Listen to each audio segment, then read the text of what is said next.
guys yung ferry boat na sasakyan natin, kararating lang. Ayan.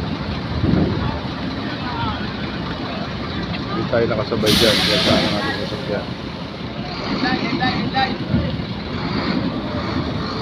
Ayan, so magandang ating boat na sasakyan.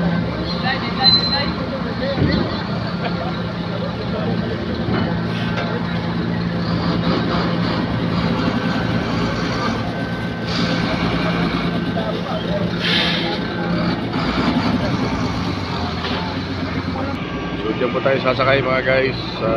Super maganda naman ang panahon ngayon.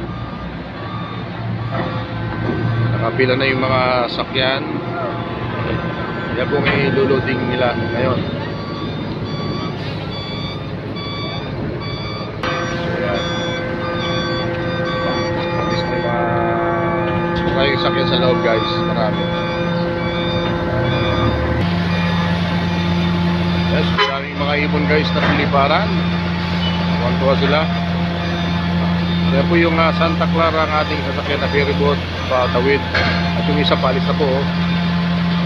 Yung isa.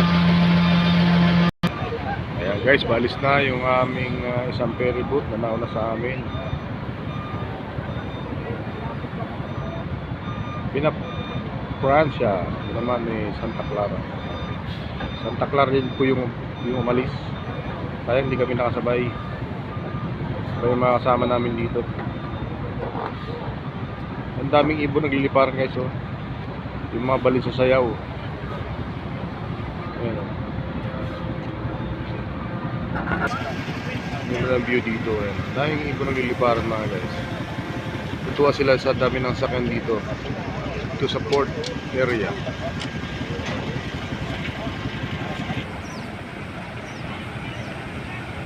Ayan, nilabasan na po yung mga sakyan galing sa aming ferry boat na sasakyan pabalik. Ayan, galing po ng ano yan, galing po ng Samar yan o Leyte. Yan, ito naman papasok. Loading sila, loading ng mga sakyan guys. Itong isang klase ng ferry boat yung Piña Francia. Ayan guys, diyan naglalabasan yung mga balin sa sayo sa ilalim ng simento ng tulay. Ayan o, diyan sila nakatira siguro. Ang daming lumalabas dyan ng mga ibon. Naglalaro sila. Ayan o. So hindi kami napasama doon sa ferry boat na yun. Yung mga tao nagpupunta na doon. Guys. Ayan, ito yung bus namin, nakapila pa. Ayan. Tapos ito naman yung mga palabas ng mga bus galing sa ferry boat na dumaong yung aming sasakyan mga guys. So kung kayo po ipupunta dito sa seaport, dapat tandaan nyo ang mga bus number nyo pang hindi kayo maligaw. At antayin po ninyo ang announcement ng nag-announce dito kung anong bus ang inyong, kung anong ferry boat ang inyong sasakyan. Dahil po pwede kayong maligaw mga guys. So kailangan na pwede kayo magtanong. Hindi naman masamang magtanong. Pwede kayo maligaw. Ayan. Ayan guys, may fog dito sa bundok na yan. Ayan, nakasun lang natin. Kasama natin yung vlog. Ayan po yung mga bus na papuntang Samar o Leyte. Kalabas na po guys. Kaya pag kayo sasakay po, ingat-ingat po kayo. Lagi kayong magmasid sa yung safety. At saka doon sa inyong mga bus number na sinasakyan, kailangan tandaan nyo po na huwag kayong maligaw.